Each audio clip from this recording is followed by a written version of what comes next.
Operation बाबा है तैयार। Media को दी गई सुपारी। बॉलीवुड खान गैंग के साथ बड़े बड़े नेता बागेश्वर सरकार को क्यों मिटाना चाहते हैं? पंडित धीरेन्द्र की बर्बादी का पूरा प्लान सुनकर हिल जाएंगे आप। सुपरस्टार से लेकर कई नेता भी है शामिल। बागेश्वर धाम के महाराज पंडित धीरेन्द्र शास्त्री को बर्बाद करने की सुपारी किसने ली है?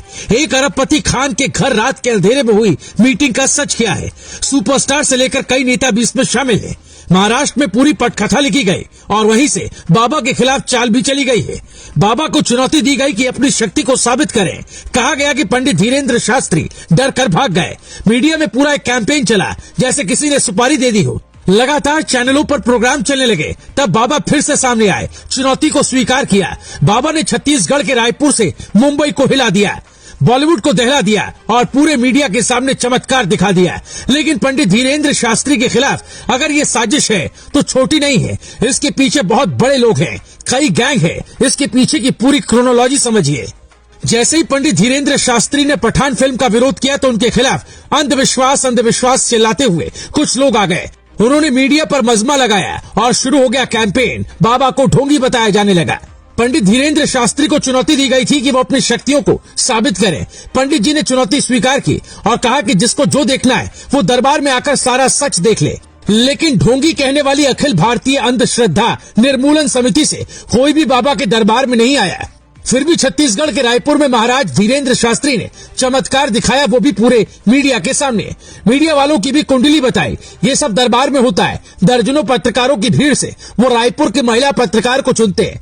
कहते हैं जाओ भीड़ में से किसी भी एक को चुन कर ले आओ, वो भूत भविष्य बता देंगे।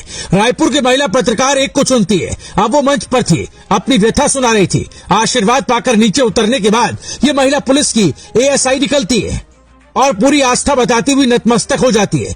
इसके बाद वो एक नेशनल चैनल के पत्रकार को चुनते हैं और उनके चमत्कार देख वो युवा पत्रकार भी नतमस्तक हो जाता है। अब धीरेन्द्र शास्त्री प्रचंड हैं, प्रखर हैं। वो गरजते हैं, ललकारते हैं कि सनातन संत की तपस्वी शक्ति को अब कोई न ललकारे। अब वो कोई परीक्षा न देंगे, अब वो कोई प्रमाण न देंगे। अब प्रमाण मांगने वालों का, पाखंड करने वालों का बहिष्कार होगा।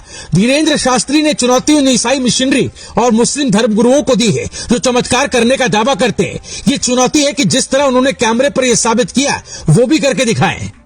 पंडित धीरेन्द्र शास्त्री धर्मांतरण के खिलाफ भी मुहिम चलाते हैं और देश में बढ़ रही मिशनरियों की पैठ पर मुखर रहते हैं। वो लगातार घर वापसी का अभियान भी चला रहे हैं। धीरेन्द्र शास्त्री का कहना है कि इसके पीछे मिशनरियों की साजिश है और वो लोग हैं जो धर्मांतरण का धंधा चला रहे हैं। इसीलिए उन्हें निशाना बनाया जा रहा है। वरना सोचिए कि महाराज धीरेन्द्र शास्त्री तो बरसों से दरबार लगा रहे हैं, तब से तो किसी ने कुछ नहीं कहा। लेकिन पठान का विरोध होते ही पूरे बॉलीवुड माफिया ने ऐसी चाल चली कि पंडित जी को बदनाम करने के लिए पूरे एक मिशन लॉन्च हो गया।